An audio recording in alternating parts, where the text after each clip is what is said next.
അപ്പൊ ഇന്ന് ഞാൻ വന്നിരിക്കുന്നത് ഒരു സിനിമ കണ്ടിട്ടാണ്. ആ സിനിമ കണ്ടതിന്റെ എക്സൈറ്റ്മെന്റിലാണ് വന്നിരിക്കുന്നത്. സിനിമയുടെ പേര് നിങ്ങൾ തമിഴിൽ കണ്ടതുപോലെ തുടരും സിനിമ.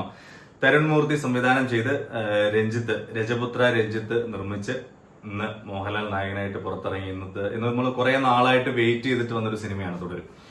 അപ്പൊ ആ സിനിമ കണ്ടിട്ട് ഒരു മോഹൻലാൽ, ആദ്യം ഞാനൊരു മോഹൻലാൽ ആരാധകൻ എന്ന് പറയുന്നത് അതിൽ നിന്നുണ്ടായ ഒരു സാറ്റിസ്ഫാക്ഷൻ പറയാം. കിഡിലൻ സിനിമയായിരുന്നു. ഞാൻ ആ സിനിമ കണ്ടിട്ട് പുറത്തോട്ടിറങ്ങിയ സമയത്ത്, ആ സിനിമ കണ്ടിട്ട് അതിന്റെ ക്ലൈമാക്സ് സമയത്ത് കണ്ണ് നിറഞ്ഞ് പുറത്തേക്ക് വരുമ്പോൾ ഞാനൊരു മോഹൻലാൽ ആരാധകനാണ്, അത്ര കോൺഫിഡൻസോട് പറഞ്ഞിട്ട് പുറത്തേക്ക് വന്നൊരു സിനിമ. എനിക്ക് തോന്നുന്നു ഒരുപാട് വർഷത്തിന് ശേഷമാണ് ഇത്ര കോൺഫിഡൻസോട് കൂടി ഒരു ലാലേട്ടൻ സിനിമ കണ്ടിട്ട് ഞാൻ പുറത്തേക്ക് വരുന്നത്. ആ എക്സൈറ്റ്മെന്റിൽ തന്നെ ഞാൻ റീൽ ഇട്ടിട്ടുണ്ടായിരുന്നു. അത്ര എക്സൈറ്റ്മെന്റിലാണ് ഞാൻ സിനിമ വന്നത്. ഇനിയിപ്പോ സിനിമയെ പറ്റി പറയാം. നമ്മൾ ട്രെയിലറൊക്കെ കണ്ട സമയത്ത്, അല്ലെങ്കിൽ ടീസറൊക്കെ വന്ന സമയത്ത് ലാലേട്ടന്റെ പഴയ ലാലേട്ടനെ തിരിച്ചു കിട്ടുന്നു, പുതിയ ലാലേട്ടനെ, പഴയ ലാലേട്ടൻ, ആ സാധനം, അങ്ങനത്തെ കുറേ സംഭവങ്ങളാണ്. ഇവിടെ പഴയതും പുതിയതിനെ പറ്റിയൊന്നും എനിക്ക് അതിനെപ്പറ്റി വലിയ കാര്യമായിട്ട് സംസാരിക്കുന്നൊന്നുമില്ല. പക്ഷെ ഞാൻ കാണാൻ ആഗ്രഹിച്ച ഒരു മോഹൻലാൽ ഉണ്ട്. അതായത് കുറേ നാളായിട്ട് നമ്മളൊരു ലാലേട്ടൻ അഭിനയ മുഹൂർത്തങ്ങളുള്ള സിനിമകളില്ലല്ലോ, അല്ലെങ്കിൽ അങ്ങനത്തെ പെർഫോമൻസ് ഉള്ള സിനിമകളില്ലല്ലോ എന്നൊക്കെ നമ്മൾ ഒരുപാട് വിഷമിച്ചിരുന്ന നമ്മളുടെ മുന്നിലേക്ക് അങ്ങനെയുള്ളൊരു ലാലേട്ടനെ തന്നിട്ടുണ്ട്. അതിൽ പഴയതും പുതിയതും ഒന്നുമില്ല. ഇപ്പോൾ ഉള്ള ലാലേട്ടൻ, ഇപ്പോൾ ഉള്ള കാര്യങ്ങളൊക്കെ വെച്ച് നല്ല കിടിലനായിട്ട്, പഴയ ലാലേട്ടന്റെ ചിരിയാണ് നമുക്ക് വേണ്ടതെന്നുണ്ടെങ്കിൽ അത് പഴയ സിനിമ കണ്ടാൽ പോരെ. ഇത് പുതിയ ലാലേട്ടനാണ്. ഏറ്റവും ഭംഗിയായിട്ട്, ഏറ്റവും കിടിലനായിട്ട് തരുൺമൂർത്തി നമ്മുടെ മുന്നിൽ അവതരിപ്പിച്ചിട്ടുണ്ട് ലാലേട്ടനെ, ഷൺമുഖനെ. പിന്നെ ലാലേട്ടൻ ശോഭന കോംബോ, അത് നമ്മൾ പണ്ട് കണ്ടു മറന്ന, അല്ലെ കണ്ട് ആസ്വദിച്ച ആ ലാലേട്ടൻ ശോഭന കോംബോ വീണ്ടും ഒന്നിക്കുമ്പോൾ നമ്മുടെ ഒരുപാട് പ്രതീക്ഷകളും കാര്യങ്ങളും ഉണ്ടാവല്ലോ, അതൊന്നും തെറ്റിപ്പോയിട്ടില്ല. സിനിമ അവരെ കൊണ്ട് എങ്ങനെയൊക്കെ എന്തൊക്കെ ഉപയോഗപ്പെടുത്താം, അല്ലെങ്കിൽ മലയാളിക്ക് അവരെ എങ്ങനെ കാണാനാണ് ഇഷ്ടം, അത് അത്രയും ഭംഗിയായിട്ട് തന്നെ അതിൽ അവതരിപ്പിച്ചു വെച്ചിട്ടുണ്ട്.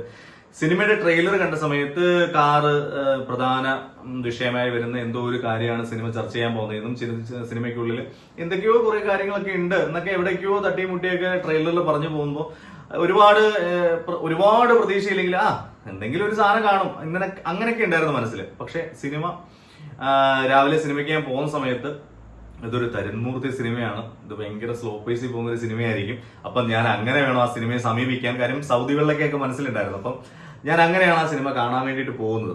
പക്ഷെ ഞാൻ ചെന്ന് സിനിമ തിയേറ്ററിൽ ഇരുന്ന് ഞാൻ കണ്ടത് തിരുവനന്തപുരം ആർട്ടക് മാളിൽ, ആർട്ടക് സിനിമാസിലാണ് സിനിമ കണ്ടത്. അവിടെ ഇരുന്ന് സിനിമ കാണുന്ന സമയത്ത് ആ സിനിമയിൽ ഫസ്റ്റ് ഫ്രെയിം, അതായത് സിനിമയുടെ ഫസ്റ്റ് ഫ്രെയിം കാണിക്കുമ്പോൾ അതുവരെ ഉണ്ടായിരുന്ന കംപ്ലീറ്റ് തിയറികളും കളഞ്ഞിട്ടാണ് പിന്നെ സിനിമ കാണുന്നത്. ഫസ്റ്റ് ഒരു സിനിമ തുടങ്ങുന്ന ആദ്യ ഫ്രെയിമിൽ ആ സിനിമയിലേക്ക് നമ്മൾ ഇന്നാവുക എന്ന് പറയുന്ന ഒരു വലിയ കാര്യം നമുക്ക് വേണ്ടിയിട്ട് തരുൺമൂർത്തി ചെയ്തിട്ടുണ്ട്. അതുകൊണ്ട് ഞാൻ സിനിമ തുടങ്ങി ആ സിനിമയുടെ ഫസ്റ്റ് ഫ്രെയിം മുതൽ ഞാൻ ആ സിനിമയ്ക്കുള്ളിലായിരുന്നു. അവിടെ മുതൽ ആ സിനിമ നമ്മളെ ആ ട്രെയിലർ കണ്ടതോ ടീസർ കണ്ടതോ നിങ്ങൾ വിചാരിക്കുന്നതോ ഒന്നുമല്ല സിനിമ എന്നുള്ളത് ആ സിനിമ കണ്ട് പൂർത്തിയാകുമ്പോൾ ഓഹോ ഇതായിരുന്നു അല്ലേ, ഞാൻ ഇതൊന്നും അല്ലല്ലോ മനസ്സിൽ വിചാരിച്ചുകൊണ്ട് വന്നത്, അങ്ങനെ ഒരു തോട്ടായിരുന്നു എനിക്ക്. സിനിമ തുടങ്ങി, ഒരു വലിയ ഇൻസിഡന്റ് കാണിച്ചിട്ട് സിനിമ സ്റ്റാർട്ട് ചെയ്യുന്നു. ആ സിനിമ സ്റ്റാർട്ട് ചെയ്യുന്ന കഴിഞ്ഞിട്ട് പിന്നെ നമ്മൾ ഈ പറയുന്ന ലാലേട്ടന്റെയും ശോഭന മാമിന്റെ ഒക്കെ കിടിലൻ സാധനങ്ങൾ, കുറേ മൈന്യൂട്ട് എക്സ്പ്രഷൻ സംഭവങ്ങൾ, നമുക്ക് ഇഷ്ടപ്പെടുന്ന ഒരു ലാലേട്ടൻ മാനറിസംസ്, ഇതൊക്കെ കണ്ട് എൻജോയ് ചെയ്ത് പോകുന്നിടത്തേക്ക് ഒരു സംഭവം വന്ന് കടന്നു വരുന്നു. ഒരു കഥയുടെ പ്രധാന പ്ലോട്ട് കടന്നു വരുന്നു.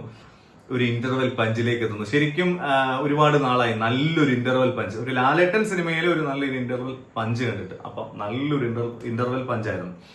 അതിനുശേഷം സെക്കൻഡ് ഹാഫ് ഇപ്പം ഏറ്റവും അടുത്തിട്ട് നമ്മൾ യൂട്യൂബിലൊക്കെ കാണുന്നില്ല, തൂക്കിയടി എന്നൊക്കെ പറയില്ല, ആ ലെവല്.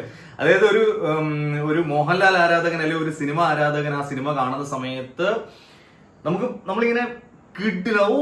അലക്കെ ഞാൻ ഈ ആർട്ടക് സിനിമാസ് ഇരുന്ന് കണ്ടപ്പോൾ എനിക്ക് ഉണ്ടായ ഒരു പ്രശ്നം എന്ന് വെച്ചാൽ എന്റെ ചുറ്റിനിരിക്കുന്ന ഓഡിയൻസ് എന്റെ അവസ്ഥയായിരുന്നു. അതായത് അലക്കണമെന്നുണ്ട്, പക്ഷെ ഈ ഫാമിലി അവരെന്ത് വിചാരിക്കും, അങ്ങനത്തെ ഓഡിയൻസ് ആയിപ്പോയി.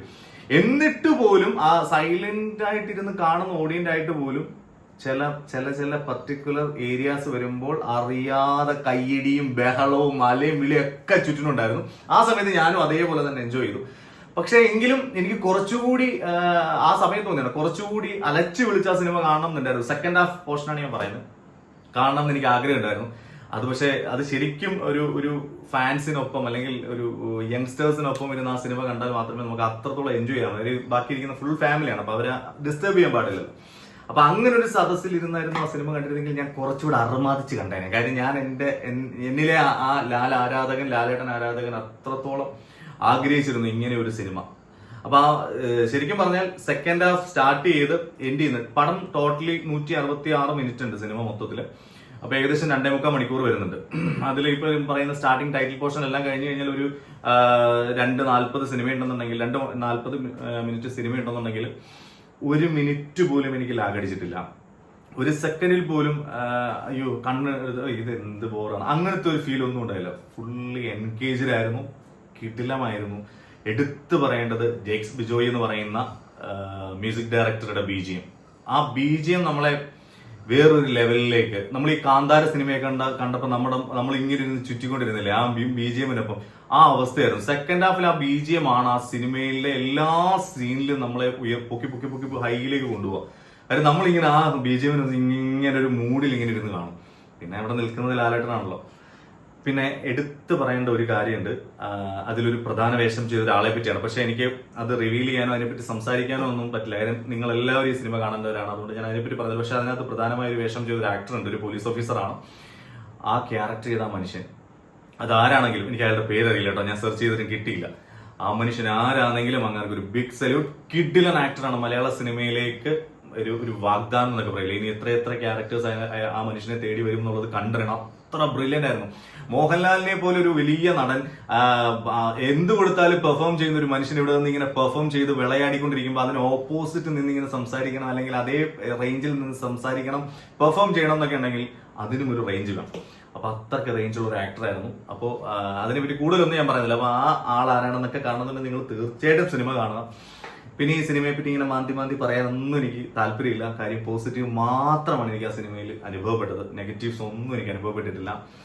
എല്ലാവരും തീർച്ചയായിട്ടും, നിങ്ങൾ ആരും OTT വേണ്ടി വെയിറ്റ് ചെയ്യരുത്. എല്ലാവരും തിയേറ്ററിൽ തന്നെ പോയി കാണുക. അത്ര കിടിലൻ സിനിമയാണ്. കിടിലൻ ഇത് കൂടുതലൊക്കെ പറയാൻ ഒരുപാടുണ്ട്. ചർച്ച ചെയ്യാൻ പോയി കഴിഞ്ഞാൽ അത് ചർച്ചയ്ക്ക് നിരത്താനുള്ള സാധനമുണ്ട്. പിന്നെ മോഹൻലാൽ ഫാൻസിനോട് അല്ലെങ്കിൽ ആരാധകരോട് എടുത്തു പറയേണ്ട ഒരു കാര്യം, നിങ്ങൾ എന്താണോ കാണാൻ ആഗ്രഹിക്കുന്നത്, നിങ്ങൾ എങ്ങനെയാണോ ലാലേട്ടനെ കാണാൻ ആഗ്രഹിക്കുന്നത്, അതെടുത്ത് വെച്ചിട്ടുണ്ട് തരുൺമൂർത്തി. നിങ്ങൾക്ക് കൈയടിച്ച് ആർപ്പ് വിളിച്ച് കാണാനുള്ള വകുപ്പ് സിനിമയിലുണ്ട്. ഉറപ്പായിട്ടും ഒരു സാധാ ഓഡിയന്, ഒരു മോഹൻലാൽ ആരാധകന്, ഒരു സിനിമാ പ്രേമിക്ക് ഏറ്റവും മികച്ച ഒരു സിനിമ അനുഭവം തന്നെയാണ് തുടരും. അപ്പം തുടരുമിന്റെ പിന്നിൽ പ്രവർത്തിച്ച എല്ലാവർക്കും അഭിനന്ദനങ്ങൾ നേർന്നുകൊണ്ട് നിങ്ങൾ എല്ലാവരും തിയേറ്ററിൽ തന്നെ പോയി സിനിമ കാണുക. സിനിമ കണ്ടവർ അഭിപ്രായങ്ങൾ രേഖപ്പെടുത്തുക. എന്തായാലും അടുത്തൊരു വീഡിയോ ആയിട്ട് കാണാം. ബൈ.